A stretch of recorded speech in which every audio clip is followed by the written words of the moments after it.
Hello, everyone. Welcome back to the podcast. And it's a brand new podcast. It's a brand new year.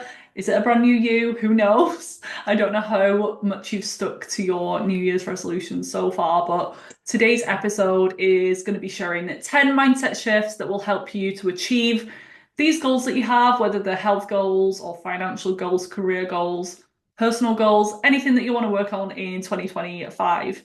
But yeah, you might have noticed the new podcast name. I mean, it's not very surprising. The rest of my business is Viva Natural Health. So I just wanted to make everything nice and succinct together. And the new podcast intro, the new podcast artwork, I am so excited. And the reason for this change, you might have already heard me talk about this in December's episodes, but it's just because I wanted to feel like I could branch out a little bit more with my subjects. And with the previous one being the Hormones in Harmony podcast, I know I went off subject sometimes and was talking about all things parasites and trauma, and all of that can relate to hormone health. But I understand when you're searching for podcast episodes, someone might be put off if every single title isn't relating to hormone health. So I just wanted to be a little bit more free and share more of this spiritual side, more of my work on nervous system regulation and manifestation, the subconscious mind. There's still going to be episodes on nutrition and non-toxic living and mold and all the things most likely, but I'm also using a new camera. Hopefully the quality is much better. And I am recording this in December, so I'm being an organized girly. I would have been off work up until today, the 6th of January, and I am excited for the new year of work, just helping new clients and looking forward to what's come. But in today's episode, we are going to be covering the mindset shifts I wish I would have known about, because these are really things that I have implemented in the past few years, and I feel like they took my health to the next level. So I wish I would have started them much, much sooner in my journey. But I don't regret that journey because it led me to be the practitioner that I am today. But if there's anyone who's just starting out, or maybe you're years in like I was, and this helps you, even just one of the points, maybe make some notes today and reflect back on them. But if it makes a difference for one person, I am happy with that. So let's start with number one. On your New Year's transformation journey, you want to remember self-compassion. I feel like this is so important, and a lot of people go into the new year with the mindset of, I want to completely change who I am. I hate everything about myself, and I am so stupid, I'm so fat, and I'm so ugly, and I just want to become a brand new person. I don't think that's going to be long-term successful. I feel like we need to focus on a place of changing from self-love. And that whole process is going to be so much smoother and so much happier if you adopt that mindset. So be gentle with yourself. Just take it at the speed that you need to. Please don't compare yourself to others and their journey, and just be kind to yourself. Healing is a journey, it's not a destination. It's a marathon, it's not a sprint. There's so many analogies that cover this, but it's really true. You might be absolutely desperate to heal, and I understand that. You might be desperate to meet your person or reach your goals, and that's fine. We can have some sort of time goal, but we don't want to be so rigid with it. And we don't want to also beat ourselves up when we slip up a little bit, because the healing journey isn't a linear process. There's going to be ups and downs. So if we go into it expecting that can happen, you might feel like you're taking two steps forward, one step back at times. But as long as you keep going and you are kind to yourself in the process, you're going to be way more successful. So you can't hate yourself into change. It's not going to end in the way that you want to. So talk to yourself and treat yourself like you would a friend, a child, or maybe it's your younger you, child version of you. Number two is to release your subconscious blocks. It is our subconscious mind that runs 95% of your life, your reality, day to day. You have the same thoughts, actions, and autopilot behaviors on repeat. And this works well in a lot of ways. It helps our brain to conserve energy. And if we've got a lot on our plate, We know exactly how to get to work, and we don't even think about driving anymore because that has become a subconscious default program in our brain. And they used to think that our brain was set, and if there were any imbalances with mental health and anxiety or traumas that have happened, we're stuck that way. But now we know that that's not true. The brain is neuroplasticity is a thing. The brain is plastic, it can be changed, and we can work on these subconscious blocks. So you might consciously think that you want to start the gym, you want to be this healthy person with clear skin and great energy. But if subconsciously you have limiting beliefs and blocks around any of those things, maybe it's the fear of being seen. What happens if you are in a really fit body with clear skin? Are you going to get more attention for that? Is that something that you think you want, but actually deep down you would be uncomfortable with? Is it that you want to join the gym, but you're scared of people laughing at you? You don't really know what you're doing in there. So what you tell yourself and what your brain chatter is saying might be very different to what's going on under the surface. That's why they're called our shadows, our blocks, is because we can't typically see them ourselves. And we just think these beliefs are normal. We think that they're part of us. So it actually takes either someone else to point them out to you, or you doing some deeper work and figuring out what they are for yourself. But it could be limiting beliefs around your worthiness. You're not deserving of love or health. You don't feel like you can heal. You feel like you're too sensitive or complex. If we're talking about healing, if it's more on a career or relationship, you don't feel worthy or deserving of love or financial success. And again, you could logically be thinking, I want to be a millionaire. And you could tell yourself in the mirror every day, I'm a millionaire, and do your affirmations. But if you deep down think that people with money are greedy, or you were told that growing up, and that has become a part of your subconscious mind, why would you want that? Why would you want to be that person who is greedy or is a bad person? Or if you believe money is the root of all evil, because that's what you were heard when your subconscious mind was forming under the age of 7, then that is why you're probably being held back at the moment. So, tools to help reprogram your subconscious mind. Journaling is an amazing tool, and you can use questions just to go a little bit deeper. Like, why am I not able to achieve this, or what is getting in the way? Sometimes they come up, sometimes they require a little bit extra probing and looking a little bit deeper, or just it's not feeling worthy enough, not feeling like you have the tools. Do you feel like you're capable of change? Do you tell yourself things like, I am flaky, I can't stick with things, I have a slow metabolism, I am an all or nothing kind of person? Figure those out for yourself, and then you could go deeper into tools like EFT tapping. I'm a big fan of that emotional freedom technique, hypnosis. You can also start to pick apart those limiting beliefs that you identify for yourself. Is this 100% true? When was the first time that I felt this way or developed this belief? What is the evidence that the opposite is true? What is the opposite of this belief? And can I start creating affirmations around that?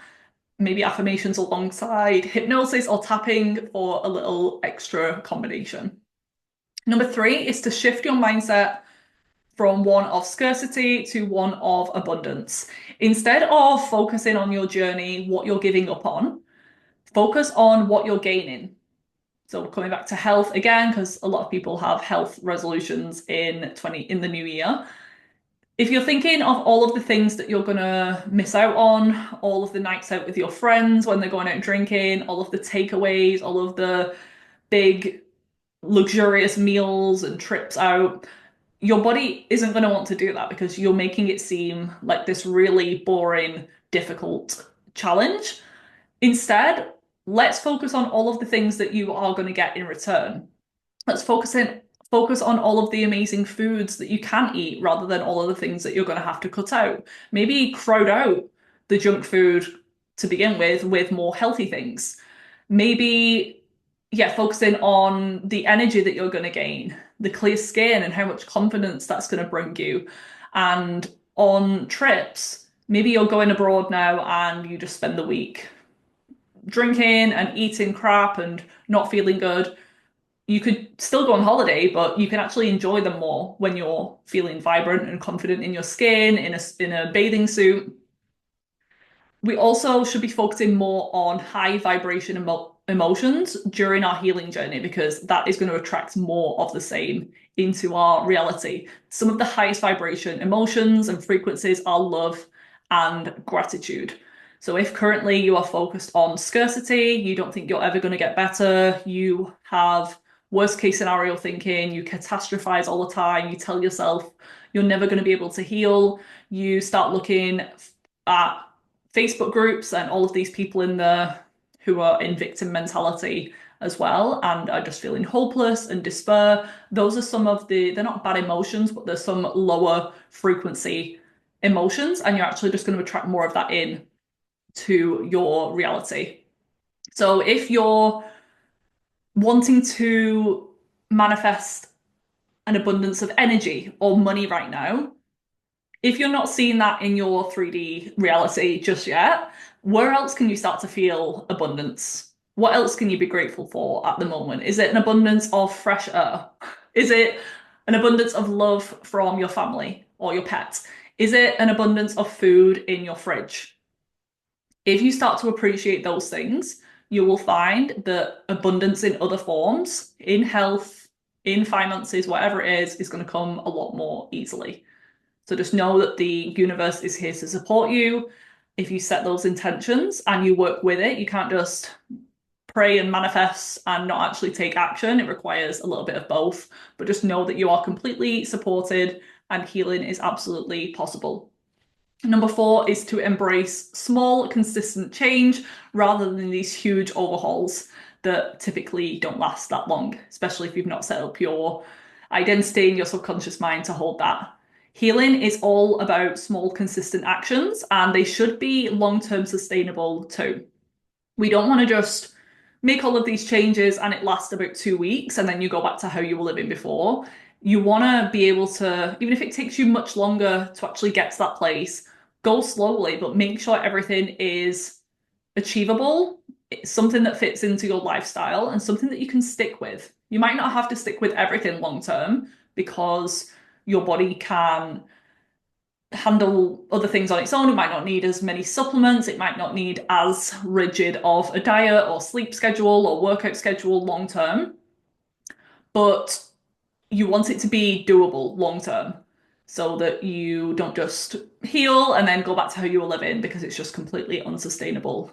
We are going to be working on our health for the rest of our lives if we want to be healthy and thriving. There's so much against us in the modern world with toxin exposure and stressors that we have to do something. But yeah, if we go slowly, it seems much more manageable to the brain. And it's okay to have multiple goals and resolutions, but if you are someone who gets overwhelmed, maybe just focus on one, at least to begin.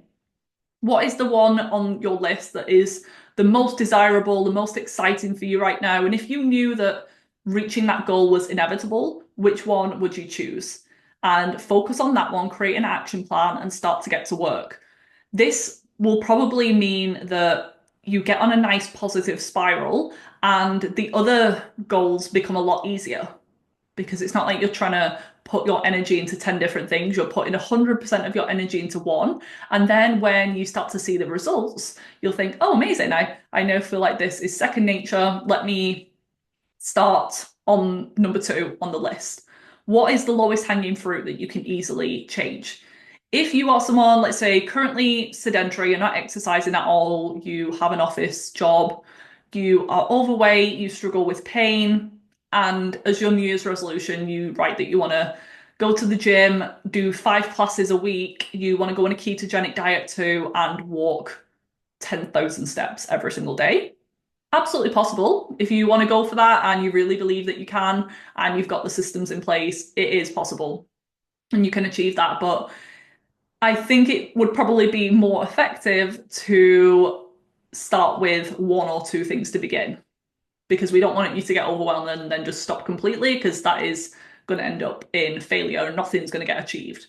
So instead, maybe start with just the walking and 5,000 steps instead of 10,000. Just get out every single day. Make that the habit, is to just put on your trainers and leave the house. Once you feel better because you're moving more and your joints aren't as sore and you're getting some fresh air, you'll probably feel more motivated because you've also achieved that, and your dopamine centers of the brain and your reticular activating system part of the brain will see, okay, that's doable. Let me go on to the next. You might then feel motivated and ready enough to go to the gym and do 1 to 2 classes a week, work your way up to 5. Set yourself up for success. This is the key rather than failure. And when you reach a goal, you can reward yourself. This can help you to keep going, and some people don't need this, but I personally do this for myself. I'll think, okay, when I finished recording this podcast episode, I'm going to go downstairs and have a lovely matcha latte, or I'm going to go and take my dog out for a walk.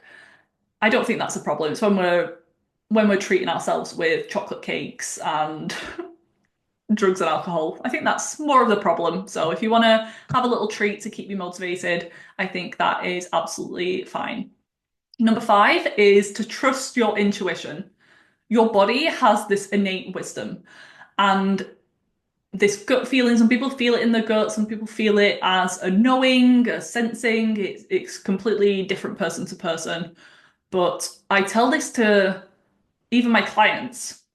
They know their body better than anyone. The best doctor in the world, the best practitioner in the world. So if I tell them something and it just intuitively does not feel right, they can try it, and they might not want to shut it down completely, because there is a difference between your ego and what's actually best for you. So sometimes it's a bit of a self-sabotage behavior, but it can be something that you need to strengthen. If you've been completely disconnected from your body and intuition for years, you might not be able to hear it strongly. That was me for a long time. As a kid, I was quite intuitive and spiritual and gifted in that way. And then during my health issues, I became completely disconnected from my body. I was on the birth control pill, so my hormone system was off. And the female intuition, especially, is very powerful.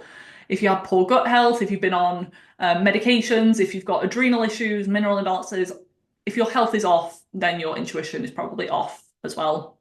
But you can strengthen those things, you can work on them. Maybe I'll do a full episode at some point on intuition, so stay tuned for that. I feel like that is really important, and it's honestly changed my life in so many ways. Remember, we all have answers within us, but the way that society is and the way that we're taught, especially as women, is that the answers are outside of us. And this doctor or this practitioner or this protocol or this supplement is going to fix us. So we can use tools like that, but it comes back to what's going to work best for our body. And a lovely quote is, as you begin the journey, trust that you have all the tools inside of you to succeed. Tap into that inner wisdom and let it guide you along. I just want to take a quick pause to ask you a really important question. Where do you want your health to be in 6 months' time? More energized, feeling comfortable in your skin and body again, excited for life because you're finally starting to see improvements with your health, or frustrated and depressed because you're still struggling with symptoms, which are taking over your life and stopping you from living life to the full. If you want the first option, you're going to have to do something different. After all, the definition of insanity is doing the same things over again and expecting a different result. If you're DIYing your health, meaning trying to heal yourself through researching, trial and error, wasting a lot of money and time in the process, then you could be sabotaging your results. Would you try and fix your car if it broke and you didn't know what was wrong with it? No. So why are you trying to do it all alone when it comes to the most important thing that we have in our life, our health? Trust me, actually asking for help and investing in yourself saves you time, money, and a lot of stress in the long run. I know you're probably not getting any answers or support from your doctor. I've been there too. That's why I created my 6-month signature hormone reset package. This one-to-one coaching package offers the highest level of support and transformation, as we'd be closely working together to identify and address the underlying root causes of your health issues. Even if you're already eating healthy and taking supplements, there's so much more to healing, so don't feel like you've tried it all. Let me help you figure out what's causing your stubborn symptoms and support your body in healing naturally, which, in case no one has ever told you, is completely possible. Check out my website, which is linked in the episode show notes for more information, and the links to apply or book an enrollment call are there if you want to chat further. If you've been looking for a sign, this is it. Number 6 is to create new thought patterns. The mind plays a huge role in healing, and that's something that I didn't really know as much as I do now a few years ago. I knew that stress was a problem, but your thoughts really do create your reality. This subconscious mind, again, we're thinking the same thoughts all the time, and the brain is just wired to protect us, and it keeps us in our comfort zone. And even if that comfort zone is a life we don't like, it's an uncomfortable reality. It's you living in chronic pain, you in a relationship that's toxic, you in a workplace that you don't enjoy. That is still your comfort zone. It's what you know, it's what's familiar. And anytime you go outside of that, that is scary. That's the unknown. And the body really doesn't like that. It hates change. So reminding ourselves that we need to create new thought patterns. Pattern interrupts can be useful. I teach this to clients who are wanting to retrain the brain. Maybe they're dealing with food sensitivities, chemical reactions, or even just anxiety. Sometimes I pick them up on the language, and I feel bad when I say it because I know they're not doing it on purpose, but they're saying like my digestive issues or I'm extremely sensitive to this, and it's true. I know what you're saying, but you're just reaffirming that pathway of the brain, and that's becoming your identity.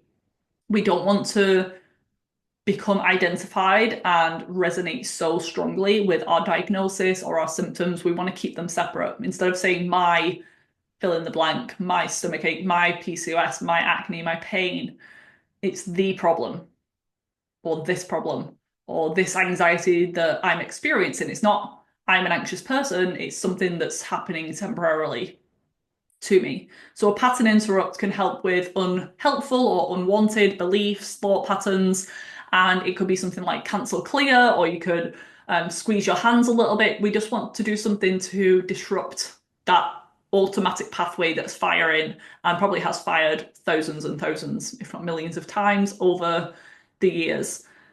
So you can cancel clear, you can stop, stop, stop, you can squeeze your fists together, you can jump up and down, whatever you need to do, and immediately shift that into something that you do want to affirm and manifest. So it could be you just closing your eyes, and for 30 seconds or so, by that point, the thought has already passed, but you have to give it some time to have an effect.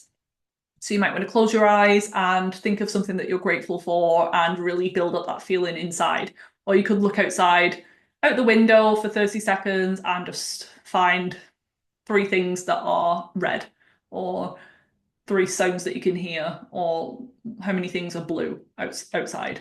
And doing that will just allow that pathway to be interrupted and a new positive pathway. So if we want to pull that weed, we don't want to get rid of that old belief, but still replace it with something new, something more empowering. So make sure to fill that empty space with what you do want to believe. Usually it's the opposite of what you've just thought. So if it's my skin is so bad, I'm so ugly. Pattern interrupt, cancel clear, squeeze your hands. Let's close our eyes for a moment.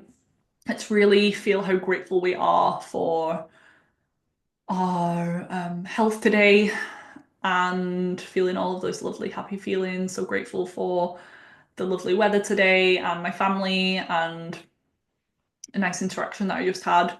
Build that up, let that pass for 30 seconds or so, and replace that with my skin is healing and improving every single day.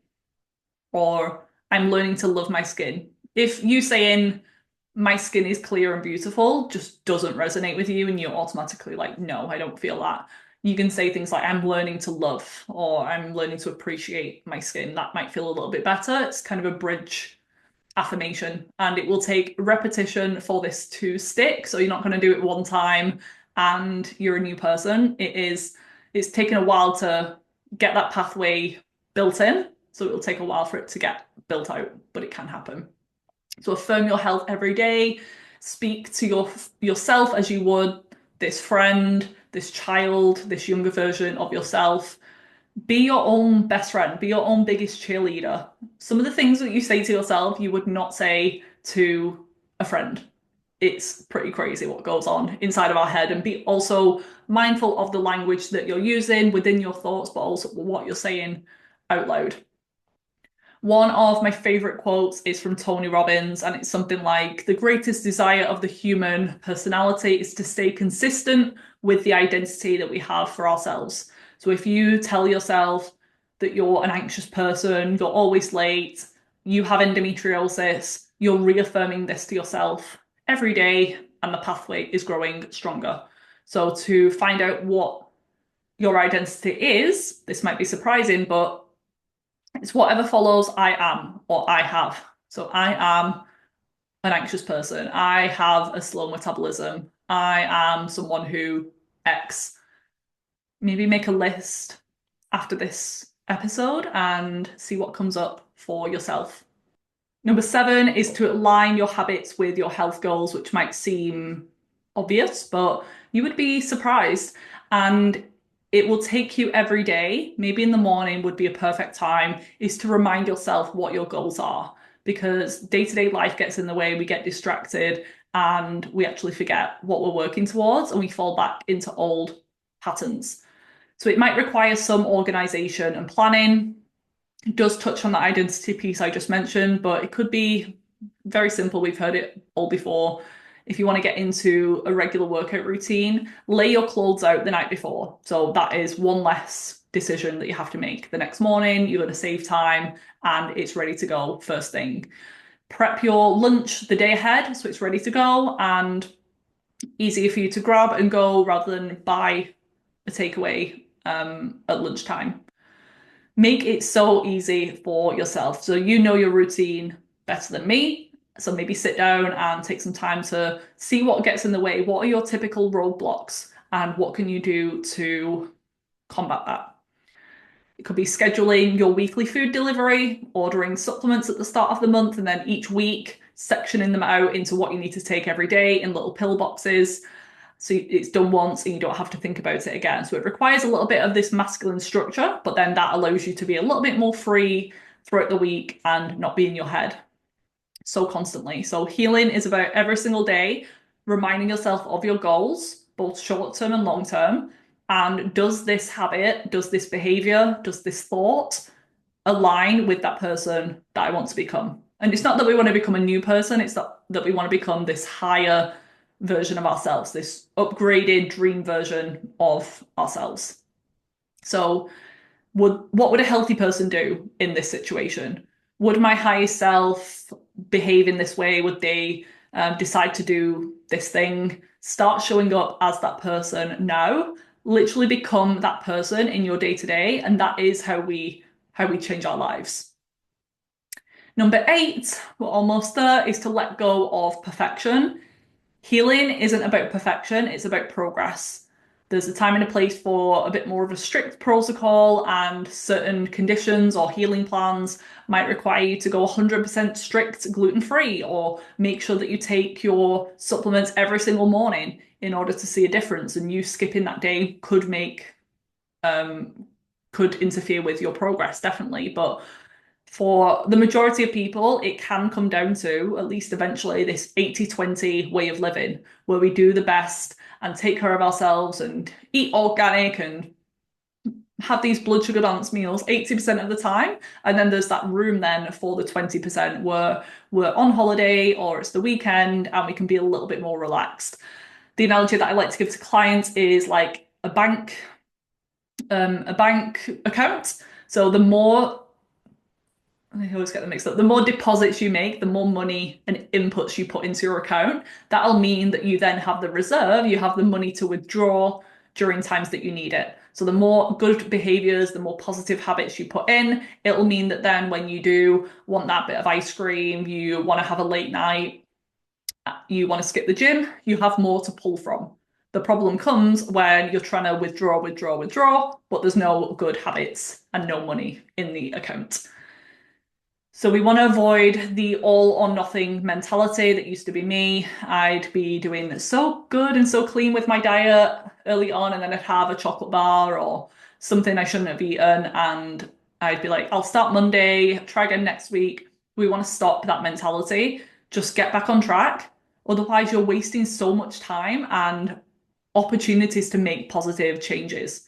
There's going to be ups and downs on your journey, so we're not expecting perfection. There's so many learning lessons. Even I don't regret things that I've tried, mistakes that I've made, money that I feel like I've wasted on supplements or practitioners over the years, because ultimately it was all just one step closer to finding answers for myself. And if I was to get so infuriated and annoyed and resentful every time something didn't work out, it's actually just making the situation worse. So I would just accept, take away something. Okay, I'm not doing that again. Or maybe me reacting to this supplement tells me about this other thing. Like, could I be sensitive to this thing? Could I need more work in this area? And it's just giving me little clues. And that mindset shift was just very supportive for me. So I learned a lot and took a lot from my journey, and definitely wouldn't regret that. Be kind to yourself and focus on your progress. Just making those little decisions, little changes every day. Even when it comes to clearing your skin or regulating your menstrual cycle or energy, it's possible, but it's not realistic for your skin or your energy to go from complete dysregulation, exhausted, face full of breakouts, to completely clear, and it just be this linear path. It's actually more likely for it to be a bit up and down. So with fatigue, you might have 2 good days of energy and then a bit of a crash one afternoon. With your skin, you might have really clear skin, no new breakouts, and then you get 3 new breakouts. But as long as it's trending in the right direction, and you might be taking 2 steps forward, 1 step back, but you're always heading in the right direction. If it's your menstrual cycles, that can also be on a bit of a delay. So it's not always what you're doing right now is affecting your menstrual cycle this month. It could be from factors 2 to 3 months ago. So just look for progress rather than perfection. Number 9 is to honor your body's signals. Your body is going to tell you what it needs. So pay attention to its cues. Don't let symptoms or imbalances go under the radar and you just mask them and try to keep pushing through. Otherwise, your body will start screaming at you. If it gives you the nudges, listen then before it starts really trying to get your attention with something bigger. This is about listening to your body and your intuition. However, there is a difference between your ego and your intuition, self-sabotage and your intuition, even laziness, being honest, and your intuition. So if you've made a promise to yourself, you're going to work out 5 days a week. I was even doing this. I would use my menstrual cycle as my excuse. So I would think, okay, I'm in my luteal phase now. Sometimes it was right at the start of the luteal phase, so I definitely didn't need to take it that easy with my workouts. I feel like the luteal phase is so long, and the first week of it is kind of similar to the follicular and ovulation, where you've got a bit more energy. Later into the luteal and a few days before your cycle, that's when things really start to change. But I was on day like 10 days before my period was due. I was like, oh, I'm not going to work out today because I'm going to honor my body and let it rest. But there came a point where I was just like, I'm being lazy and I'm using it as an excuse, and I can still move my body. And I might just show up at the gym and do 10 minutes. And if I'm still really tired, I can come home, but I at least want to see how I feel. And actually, I found very ironically that me continuing to train right up until a few days before my cycle, when I really felt a shift in things like my energy, and I knew my cycle was due to start, I would shift it then. But me continuing to work out, even if I didn't feel 100% motivated, actually meant that my cycles after that were much, much better because of the benefits of exercise and lymphatic flow, blood circulation, insulin sensitivity, all that good stuff. So yeah, there is a difference between laziness and your ego, self-sabotage. Sometimes you have a craving for a piece of cake and it's a true craving and you would just really enjoy it, you savor it, you have it after a meal as to support your blood sugar. Maybe you have a little walk afterwards just to help you use some of that glucose from the bloodstream. Maybe you take some apple cider vinegar before your meal and then you really enjoy it and that you stick with the one slice and you're good to go. But there's other times if that craving is every single day and after every meal you need a little dessert, it could be that you have severe blood sugar issues and candida overgrowth. And that doesn't mean that you just listen to your cravings and eat like gummy bears and chocolate cookies all day long. There's a fine line. So it might take some work connecting to your intuition, working with a practitioner to be able to tell the difference. But usually you do know. Or sometimes the difference between ego and intuition or self-sabotage and intuition is that the intuition is just this like very calm, clear, sometimes quiet, knowing voice. Whereas the other one tends to like shoot up and just be a little bit more flustered and scattered and really pestering you and you can't get out of your head.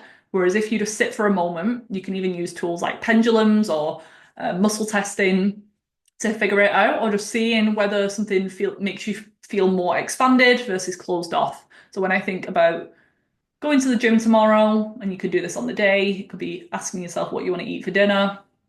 Do I feel like strength training tomorrow or Pilates? Is it Pilates? Do I feel more contracted or expanded? Do I feel my body leaning forward or backwards? Do I hear something in my left ear or my right ear? It can be different for everyone. So finding out what works for you over time is key. Then last but not least, a tool that you're probably going to hear more about in these episodes is going to be visualization. Visualize your health transformation, not just once, often, frequently. Visualization is a powerful tool for healing because your body doesn't know the difference. Your subconscious doesn't know the difference between real and perceived. These visions that we have and these desires that we have for our life are available to you and are on your heart because they're meant for you.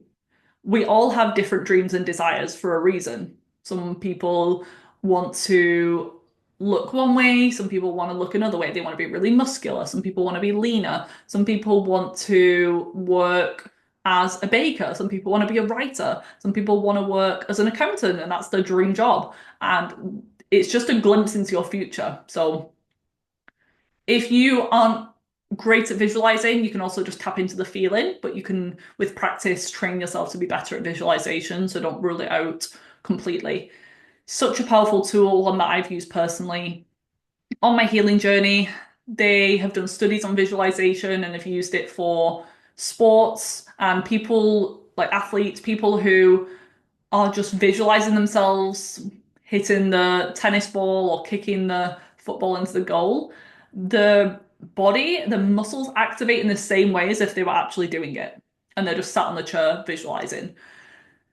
They've not even moved. Crazy. So, what do you, when you close your eyes and picture your future healed, thriving self, what do you see? Look through your own eyes. What do you smell? What do you hear? Where are you? Who are you with? Get as specific as possible. What are you wearing? Look in a mirror and see what's reflected back. So the visuals are important, but the feeling is actually the most important. So feel into the emotions and the feelings that you'll have when that is your reality. Really build them up, make them stronger now, and enjoy them now. That is the secret to manifestation. I visualized for years, as I said, when I was chronically ill, and so many of those exact visions have come true. Sometimes I don't even realize in the moment. It's afterwards I'll see a picture and I'll be like, oh, that was what I used to think about when I was in bed, just absolutely exhausted, face full of acne, 40 pounds overweight. And yeah, it's now my reality in all areas of life. So you don't have to have just one vision. You could have something regarding your relationship, and it might be a still image, it might be a movie. Just pay attention to what feels best for you. And if you can do that every day, even just for 2 minutes, First thing in the morning before bed would be the prime time when your subconscious mind is more receptive. You're in that theta wave brain state where your conscious mind is still offline a little bit and you can reach the conscious a little bit more effectively. Make the most of that powerful time. So I hope you enjoyed this episode. This is the sort of stuff that I'm going to be talking more about on the show. So if you enjoyed it and you haven't already subscribed, now it's the Viva Natural Health podcast. Leave me a rating and review. I would absolutely love that. And my final encouragement and takeaway message for the episode today and just the new year as we move through. In 2025, I want this to be the year of total alignment for you, where your thoughts, your beliefs, your actions all come into harmony and you achieve the health and vitality that you deserve. Anything that you've dealt with in the past, any struggles, any mistakes that you've made, don't matter. You're not defined by them. You have the power to rewrite your story at any moment, and we're going to start that today. So I hope you enjoyed this episode. I'll see you back here next week for the next one.